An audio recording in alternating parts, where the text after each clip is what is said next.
말씀인 역대하 15장 8절에서 9절입니다.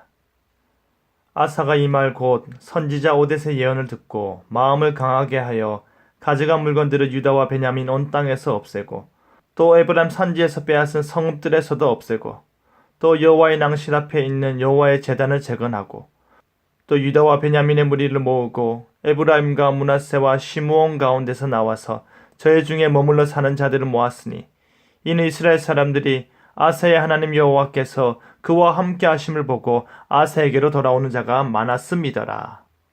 분열왕국 시대에 남유다 르호보암과 아비야의 뒤를 이어 아사가 왕이 되었습니다. 아사는 하나님 보시기에 선과 정의를 행하였고 여호와 하나님께서 그에게 평안을 주셔서 그 땅이 평안을 누렸습니다. 오늘 이 시간 강직한 마음이라는 제목으로 말씀이 주는 교훈을 함께 나누겠습니다. 아사 왕은 선지자 오뎃의 예언, 보다 구체적으로 말해 오뎃의 아들 아사라 선지자의 말씀을 듣고 마음을 강하게 하였습니다. 그는 선지자적 외침과 귓가에 들려오는 하나님의 말씀에 귀를 기울였고 그 울리는 소리들이 자신의 마음을 더더욱 강하게 하였습니다. 아사 왕은 그 강해진 마음으로 무엇을 행했습니까? 그는 가증한 물건들을 유다와 베냐민 온 땅에서 없애버렸고 에브라임 산지에서 빼앗은 성읍들에서도 없애버렸습니다. 그뿐 아니라 여호와의 낭실 앞에 있는 여호와의 단을 중수하였습니다. 아사 왕은 성전 건축 이후 60년이 지나도록 그 오랜 세월 동안 훼손되고 관리되지 못한 여호와의 제단을 새롭게 정돈하며 거룩하게 성별하였던 것입니다.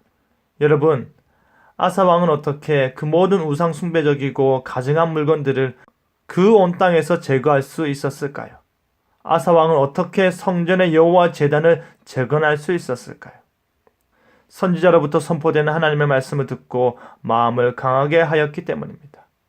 아사 왕이 마음을 굳게 먹고 스스로 하나님의 말씀에 순종하고자 하고 하나님의 말씀의 원리를 그가 통치하는 온 땅에 실천하고자 하였기 때문입니다. 저항이 있고 반발이 있기 때문에 아사 왕은 그의 마음을 강하게 먹어야 했던 것입니다. 이미 오랫동안 익숙해져 있던 우상 숭배적 문화의 틀을 제거한다라는 것은 결코 쉬운 일이 아니기 때문입니다. 그렇기 때문에 그 일의 저항과 반발을 이길 수 있기 위해 마음을 강하게 먹어야 하는 것이지요. 아사 왕이 그의 마음을 강하게 하여 그 모든 일을 행할 수 있는 원동력은 바로 하나님의 말씀이었던 것입니다. 그뿐 아니라 유다와 베냐민의 무리들과 에브라임과 므낫세와 시므온에게서 온 자들을 불러 모았습니다. 그런데 독특한 것이 무엇인 줄 아십니까? 에브라임과 므낫세 지파 사람들은 북이스라엘에 속한 자들이라는 것입니다. 그들이 굳이 남아하여 남유다로 온 이유가 무엇이겠습니까?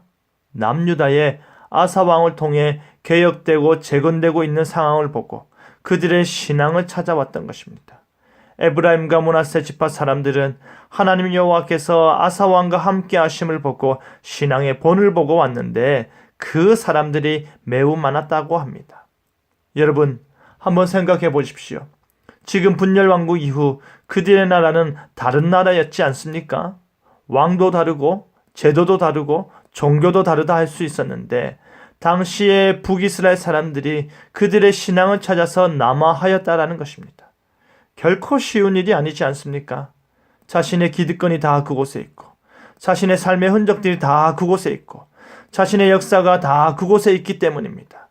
자신의 익숙함과 편안함과 친숙함이 그곳에 있기 때문에 아무리 타락하였고 아무리 변질되었고 아무리 분노를 유발한다 하더라도 정든 그곳을 떠나는 것은 결코 쉽지 않은 결정임에 틀림없습니다.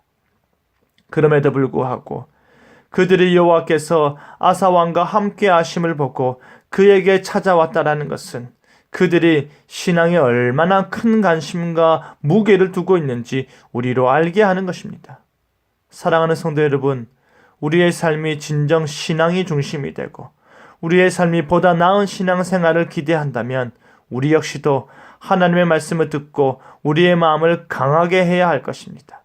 앞으로 부딪히게 되는 그 모든 저항과 반발을 무릅쓰지 않고서는 개혁은 일어나지도 않고 변화는 나타나지 않기 때문입니다. 사랑하는 성도 여러분, 우리의 삶을 개혁하고 우리의 신앙이 변화되고자 한다면 하나님과 함께함의 삶의 목적을 두고 사시길 바랍니다. 그 변화와 개혁을 위해 하나님과 함께함을 흠모하며 마음을 강하게 하시길 바랍니다. 그리하여 처음의 아픔과 힘겨움은 어느덧 사라지고 여호와의 평안이 개혁되고 변화된 삶에 가득 넘치는 저와 여러분 되기를 간절히 바랍니다. 아멘.